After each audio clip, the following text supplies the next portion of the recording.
Assalamualaikum warahmatullahi wabarakatuh. Selamat pagi. Pada kesempatan kali ini saya akan menjelaskan tentang analisis sensitivitas. Ya, dalam analisis sensitivitas, nanti kalian akan memanfaatkan pengetahuan kalian mengenai hitung dengan notasi matriks ya, untuk simplex. Jadi diingat-ingat lagi semua rumus-rumus yang sudah saya jelaskan sebelumnya, notasi-notasi ya, nanti akan dipakai semua di sini. Apa itu analisis sensitivitas? Jadi di sini adalah analisis yang dipakai ketika ya kamu sudah menemukan solusi optimal dari suatu LP. Kemudian di situ ada perubahan salah satu dari nilai parameternya. Di nilai parameter yang dimaksud di sini adalah bisa saja ada biaya atau profit di salah satu produk yang mengalami perubahan, atau ada kemungkinan di sini saya sebutkan sebagai koefisien teknologi yang diletakkan di matriks A. Pada prakteknya itu adalah komposisi bahan untuk membuat satu produk yang mungkin saja mengalami perubahan, atau juga ketersediaan sumber daya. Jadi bahan itu mungkin bisa jadi berkurang atau bertambah. Pasti nanti perubahan-perubahan ini akan mempengaruhi solusi optimal. Tidak perlu kamu melakukan analisis dari awal lagi, cukup dengan memanfaatkan informasi mengenai seperti apa perubahannya dan notasi matriks yang sudah saya jelaskan sebelumnya, maka kalian akan bisa melakukan analisis yang nanti fokusnya pada ruas kanan yang baru dan baris nol yang baru. Di ruas kanan setelah terjadi perubahan, salah satu dari perubahan-perubahan ini harus tetap lebih besar sama dengan 0. Baris 0, kalau mau tidak ada perubahan solusi, harus tetap lebih besar sama dengan 0 di kasus maksimum, maximize, dan kurang dari sama dengan 0 di kasus minimize. Jika sampai terjadi perubahan di salah satu ini, maka sifat optimalitas tidak terpenuhi lagi. Nah, di situ harus ada solusi baru. Ya, jadi nanti konsep itu tadi dipakai perhitungannya menggunakan notasi matriks. Dari cerita saya ini tadi, jika masih berlaku yang ini BV pada solusi terakhir tetap. Selain itu, LP dalam kondisi suboptimal lakukan sesuatu apa? Iterasi atau operasi baris lagi untuk menentukan solusi optimal. Oke, nah apa saja yang dianalisis di sini? Perubahan apa saja? Ini urutannya berdasarkan perhitungan yang paling mudah sampai yang mungkin lebih kompleks ke bawah. Paling sederhana di sini adalah perubahan dari salah satu koefisien fungsi objektifnya NBV. Jadi NBV ya awalnya kalau NBV berarti kan dia tidak diproduksi, tidak dimasukkan sebagai salah satu produksi. Nah, di situ ada perubahan biaya pada dia, maka nanti pasti solusinya akan bisa kita analisis apakah solusinya akan berubah.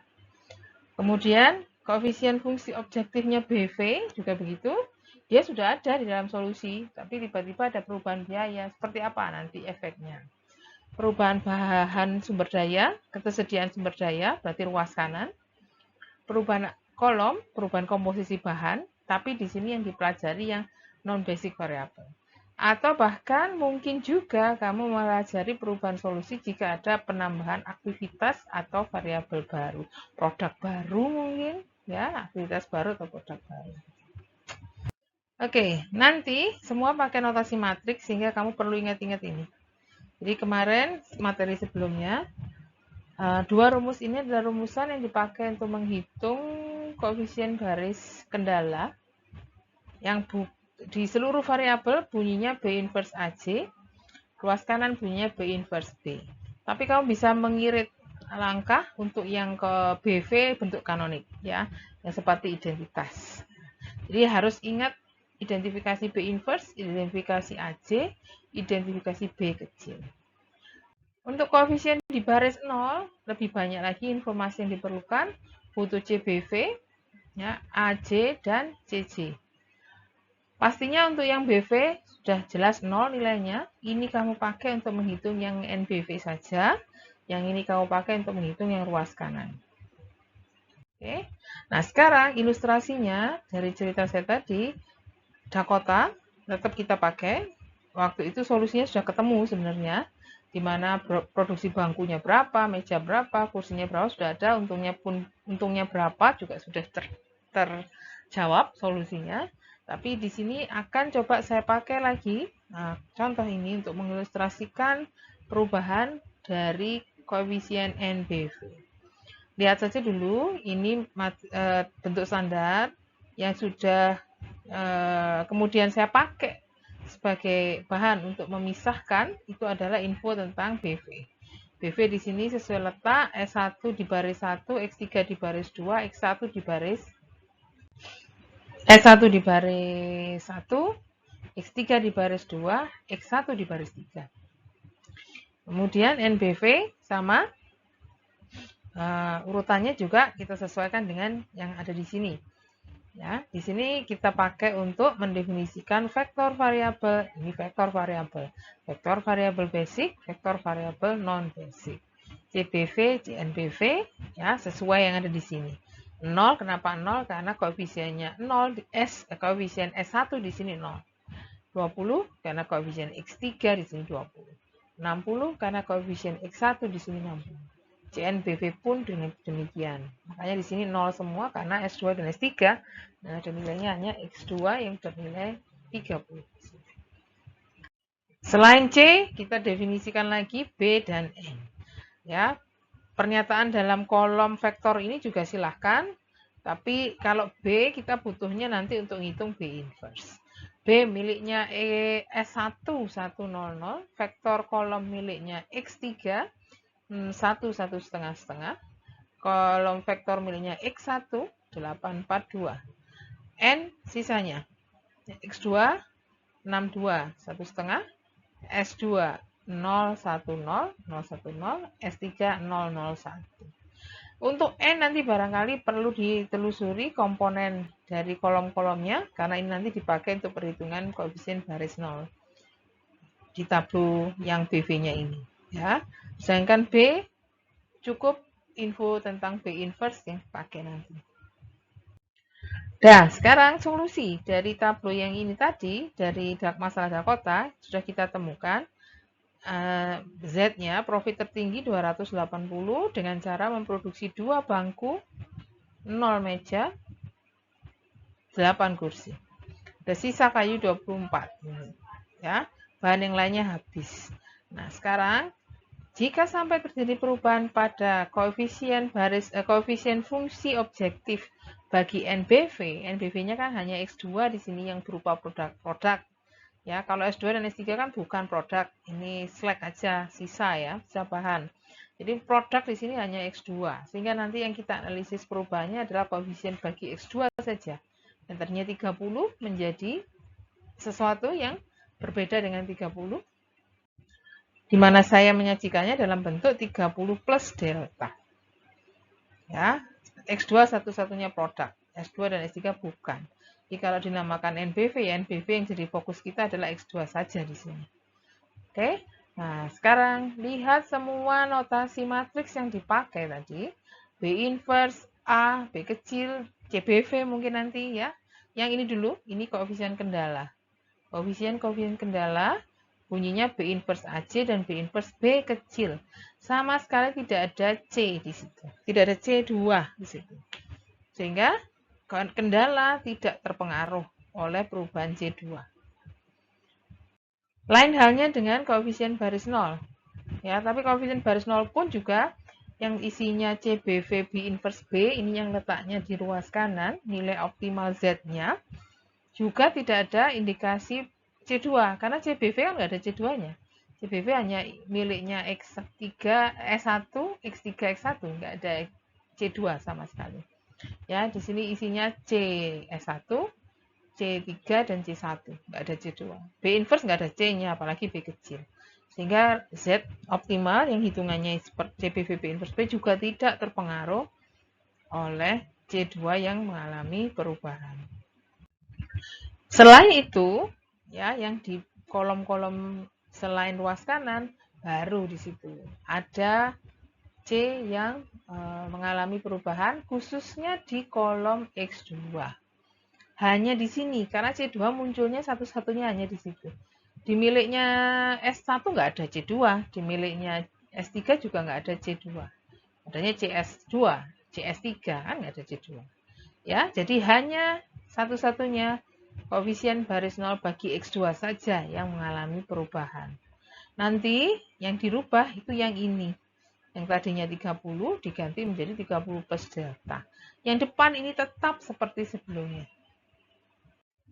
Nanti jika kamu sudah melakukan analisis itu, cek hasilnya atau analisis rentangnya, ya, rentang perubahan yang mana yang menyebabkan ini semua tetap lebih besar sama dengan 0. Ya, ketika itu masih berlaku, masih bisa dipenuhi, maka solusimu tetap. Nah, tapi kalau rentang perubahannya ternyata melebihi atau berubah menjadi negatif, maka koefisien baris 0 X2 ini negatif, maka itu indikasi bahwa Z-mu sebenarnya masih bisa lebih tinggi lagi.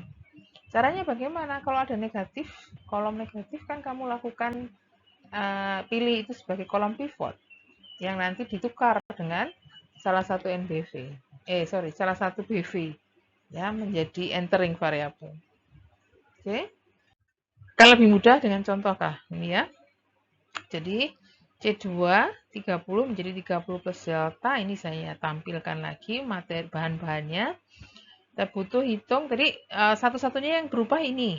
Koefisien baris 0 X2. Rumusnya yang ini. Untuk membantu kalian ini saya tampilkan lagi. Nanti coba cek perhitungannya. CBV, B inverse, A2. Ini saya seperti cara yang sebelumnya, ini saya kalikan dulu. Hasilnya 0, 10, 10. Koefisien kolomnya X2 bunyinya 6, 2, 1,5. 6, 2, 1,5. Ini kalau dikalikan hasilnya 20 plus 15. Ya, masih harus dikurangi 30 min delta. Hasilnya menjadi 35 min 30 min delta atau 5% min delta ini. Oke. Dari situ saya atur bagaimana supaya solusi tetap optimal. Ini syaratnya. Bahwa 5 min delta harus lebih besar sama dengan 0. Saya rubah ya dengan perpindahan ruas dan tanda. Ini artinya delta tidak boleh lebih 5, tidak boleh lebih dari 5 kalau kamu tidak ingin merubah solusi terakhir tadi. Ya, jika keuntungan meja, ini tadi prakteknya, ini kan dalam angka.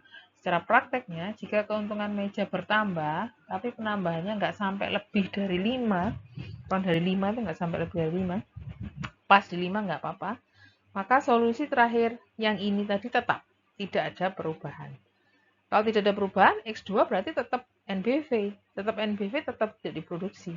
Kenapa kok tetap nggak diproduksi? Ya karena dianggap belum menguntungkan, penambahan profitnya tidak terlalu besar sehingga tidak perlu diproduksi. Seperti apa sih? Ini contohnya C2 yang tadinya profit meja yang tadinya 30 berubah menjadi 35. Berarti di sini deltanya kan 5 ya. Berdasarkan notasi tadi, ya, solusi terakhir itu ada koefisien baris nolnya itu berbunyi 5 min delta. Ya. Ini kalau saya buatkan tablonya gitu gini loh. Ini Z, X1, X2, X3, S1, S2, S3, ruas kanan. Yang BV kan ini. Ini BV pasti 0. Yang NBV X2, S2, S3, kalau nggak salah ini 10, 10, ini 280 kan ya tadi. X2 berubahnya menjadi 5 min delta. Sebelumnya hanya angka 5. Dengan adanya perubahan delta, muncul di sini 5 min delta. 5 min delta ini tinggal kamu cek saja. Angkanya berapa? Nah, di contoh saya ini, C2 itu 35, berarti deltanya 5. Kalau saya inputkan di sini, ya, maka koefisien baris nolnya X2 yang baru nilainya 0. Kalau kamu punya koefisien baris 0 yang bunyinya 0, 0, 0, 0, 10, 10, semuanya sudah positif. Padahal ini kasus Marx. Berarti berhenti sudah. Sudah tidak mungkin kita perbaiki lagi 280 itu. Di X2 tetap sebagai NBV, tetap optimal, meja tetap tidak diproduksi. Itu kalau deltanya 5. Gimana kalau deltanya 10 seperti ini?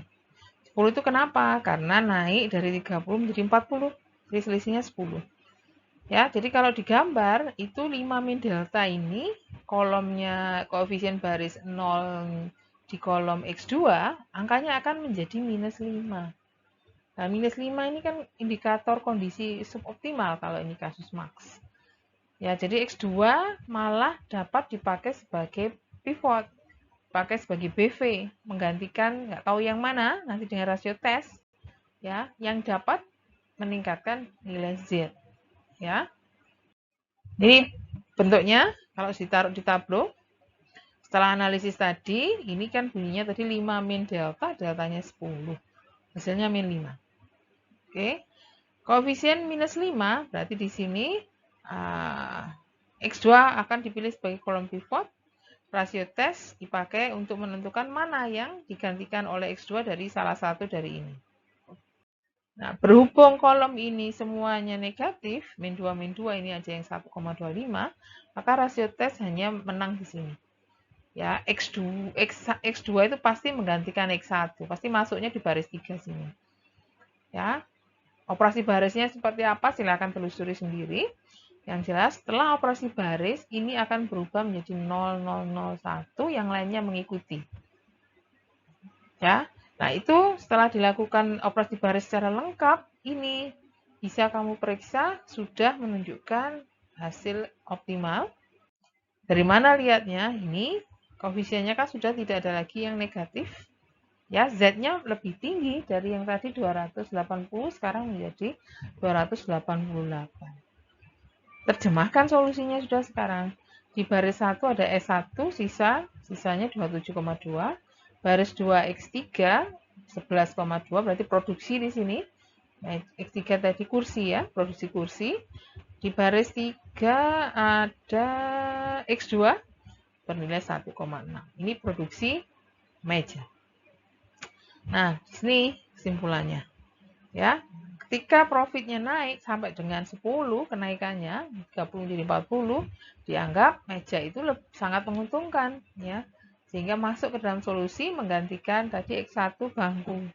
Bangku nggak jadi diproduksi, malah memproduksi meja di sini. Nah, perkara hasilnya ini pecahan desimal, ya, sedikit tidak masuk akal memang. Jadi anggap saja ini masuk akal ya, karena solusi untuk yang integer itu masuk ke ranahnya integer programming, bukan ini, bukan simplex yang seperti ini. Oke. Nah, simpan pertanyaan nanti kita bahas di sesi diskusi pertemuan berikutnya. Terima kasih atas perhatiannya. Assalamualaikum warahmatullahi wabarakatuh.